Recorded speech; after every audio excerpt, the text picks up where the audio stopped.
All right, so But you mentioned you have some technique for this. I think that technique is probably something that a good chunk of our listeners who are playing, smaller rooms, medium-sized rooms, would actually benefit from hearing about, because that is all they need to worry about. It's kind of this. I don't want to call it unwritten, but it's kind of this thing that it's kind of an elephant in the room when I go in to do small places, of how many people don't really want to address this. Yeah, because it's complex and it takes time, and people don't want to spend time. They want to just get the show up and going, and okay, let it be what it's going to be. But if you want to do this really correct, and I'll just preface this by saying, I think smaller rooms are way harder to do than big rooms. Yeah. I'll take a stadium. I'll take a hockey arena any day over a medium-sized theater or nightclub. Yep. Especially if you got a live stage. It's easier to do them. You can be way more in control of it. Yes, there's way less the stage, coloration. Yeah, the stage has things you can't control from the console anyway. Yeah. But the flip side of that is you've got to have enough stones to be able to work with that band and get a balanced stage first, and then reinforce that stage through the use of time. Right? Okay.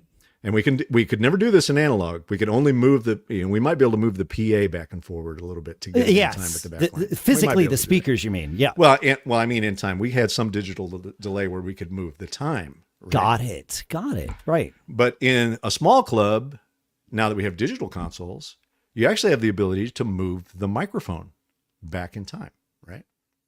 Right. Right. Because remember, an acoustic source is going to propagate to the listener. Well, the microphone has no propagation time. It's right there. Yeah. It's right there, and it's coming out of the PA immediately. So if you delay the microphone now, you can delay the snare mic back in time with the snare drum. Well, of course Following you can. me there?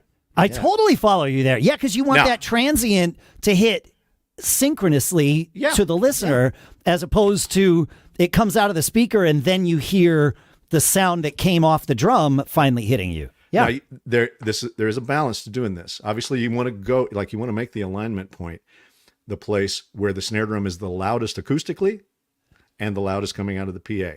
That's the place where it's going to have the most trouble. So makes want sense. to align those two positions, and then everything else just falls away naturally. Yep. As the volume of one or the other starts to take precedent, the comb filter goes away. Right. Yep. So you need to do that. Now, there's a downside to it. As I've preached my entire career, audio is about managing trade-offs. You're never going to get 100% solution. So the problem with that is you're going to make an acoustic environment that's really good. It's going to sound really good acoustically. But if you were to now print that mix coming off the console, it's going to sound disjointed because it's going to have all these weird delays, propagation offsets in there. All right, so pick one. Well, unless you want to run two separate mixes.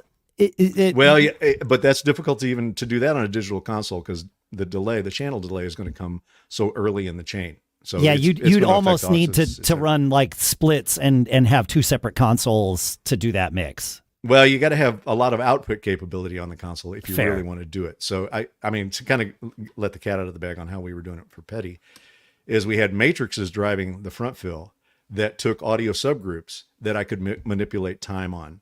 Okay. In the subgroup. Okay. So I wouldn't necessarily take the entire or the snare drum back, but I would take the entire drum kit. The drum kit. Back to the drum kit. The entire guitar rig back to the guitar rig. But it's complex. And would you do this? Would you let a computer sort of align the delays, or would you do this almost by ear from standing in that mix position? I would always use the computer to guesstimate it. Or I should say guesstimate it, to calculate it. Yep. I mean, I had some tricks to doing it. Sure. And because you got to do this day in and day out. Yeah. Well, once you like on the Petty thing, the front fill in relation to the back line, that was the same almost every day. Oh, that's fair. Right. So that propagation was going to be there every day. The PA interaction with it, that was going to change daily. Sure. So yeah, we did that out there, and man, I mean, it sounds like fluffing my own pillow here, but man, down in that zone, it sounded good down there. I will say, we've talked about this on this show over the 9.5 years we've been doing it. I did not understand why I would like Tom Petty until too late in his career, but I did get to go see him once. I wrote him off as like, oh, it's just some garage band. It's like, well, yeah, but that's the beauty of it. So yeah, anyway, I did get to see him once, and we were fairly close. I would say that we were probably in the 6 to 10 row range, and I was blown away when they came out. How it sounded at first, like it I'm sure it got better from there. But I'm an audio nerd. Sure. I go in and I try to set my internal bar low so that I can enjoy the concert as opposed to moaning internally about why isn't this? And it's just blown away. They opened with "Listen to Her Heart," and it was like every harmony was there. The drums sounded like perfectly mixed drums. Everything. It was fantastic. So Well, thank you. I hope you can toot your own horn, but I'll toot it for you. So yeah. Well, but again, to kind of reiterate this, because this can be understated at times. That started with the sound that was happening on that stage before there was ever a speaker turned on, and many times to the consternation of the guitar players. Tom Petty was in charge of balancing that stage, and I'll give him credit, man. Times when I would go up on that stage and walk around, I was always kind of mesmerized at how good it sounded on stage. I was like, wow.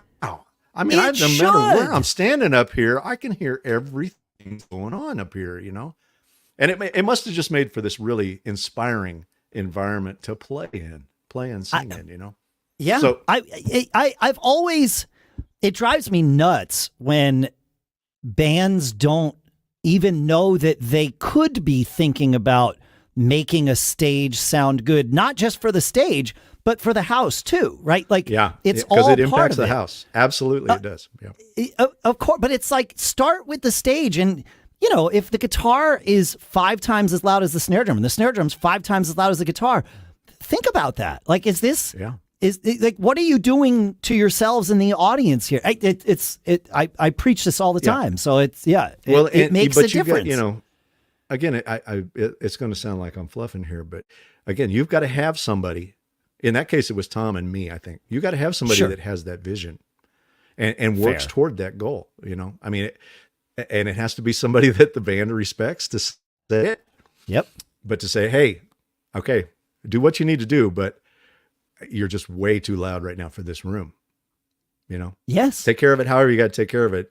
Whether it's using a power soak or setting your amp up where you can hear it more ear level. I don't care what it is, but you need to get a more reasonable context of of your volume right now. Yeah. And luckily, I had the backing of the blonde guy. He would back on that. Right. And it helps to have buy-in. Right. Yeah. And I'll say this about that camp. They were not on ears.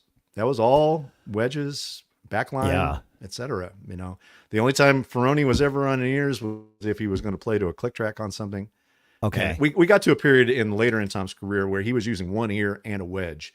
He'd kind of do that balance thing where it was diction and kind of the heart of the vocal down there. But I'll tell you, man, it sounded really good.